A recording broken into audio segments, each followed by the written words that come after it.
we have now a political party in Australia that has publicly declared that it wants to clamp down on freedom. That's never happened before, well certainly not in my lifetime, and that's something that should worry us all. That's something that should worry us all a great deal.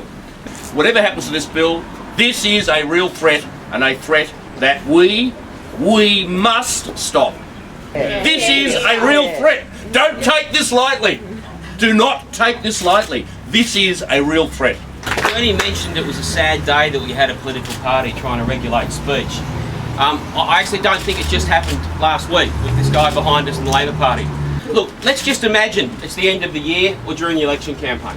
And let's imagine a press conference with Stephen Conroy and Julia Gillard. In front of them are a couple of journalists. One of them, government approved by the bureaucracy set up by Stephen Conroy and appointed by Stephen Conroy. And one of them from a newspaper that refuses to comply. Did you ever think we were going to have a situation in Australia where newspaper journalists were going to be classified and treated in such a way? Where the law is going to treat them differently because, or whether decided on whether their boss has signed up to a code of conduct or a process determined by a bureaucrat appointed by a politician. Because that is exactly what this involves. Now Stephen Conroy will defend this, saying, oh, we've got defamation laws. Yes, we do. They're hundreds of years old. They're overseen by an independent judiciary appointed till the age of 70. We can't even change their salaries while in office. Not a bureaucrat appointed by a politician who gets to draft up their own code of conduct, because we get to decide the laws that judges enforce. And secondly, Stephen Conroy says, oh, but I'll do this with consultation, it'll be bipartisan.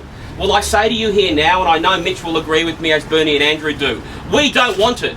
No one appointed by someone consulting with a politician should be deciding what you read in a newspaper. Yeah. No one. Coalition. So this won't be bipartisan. We will have nothing to do with it. And we're going to oppose this with every breath in our body, because this is the first time I understand outside wartime that we have looked at regulating newspapers in this way.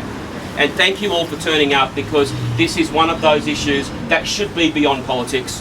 It should be beyond parties. Absolutely. Because what we read about, hear about and see on our televisions determines what you do in a ballot box. It determines how you lead your own lives.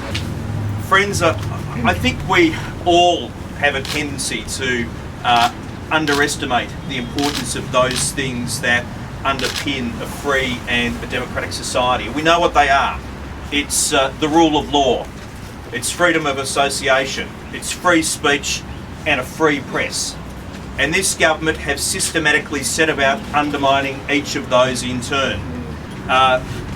We have the incredibly outrageous issue that's before us today, where Labor are now targeting freedom of the press. And their plan is to have a public interest media advocate. And I think we all know what that means. That's a political interest media advocate. Now, competent politicians who have faith in the strength of their arguments, who have faith in the strength of their ideas, who have faith in their capacity to mount an argument, have nothing to fear from a free press. Politicians who aren't good at communicating, politicians who don't have faith in their ideas, politicians who know that a majority of the public don't actually agree with them, have everything to fear from a free press, which is why Stephen Conroy has set about doing what he's seeking to achieve. I just want to give you a comparison. There's a thing called the National Disability Insurance Scheme that all politicians agree with, that all politicians support. It's complex legislation, but the Parliament dedicated 3.5 months of scrutiny for that legislation. In contrast, this media law that we're talking about, the government are proposing 3.5 days of scrutiny. 3.5 days. And I've got a message for Senator Stephen Conroy. As Manager of Opposition Business in the Senate, my message for Stephen Conroy is wrong way, go back. And to cite something which the other side of politics often says, We shall not be moved.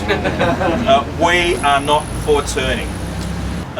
Freedom of speech, we've seen what happened to Andrew Bolt when he simply wrote a column expressing his views. He was hauled off to court.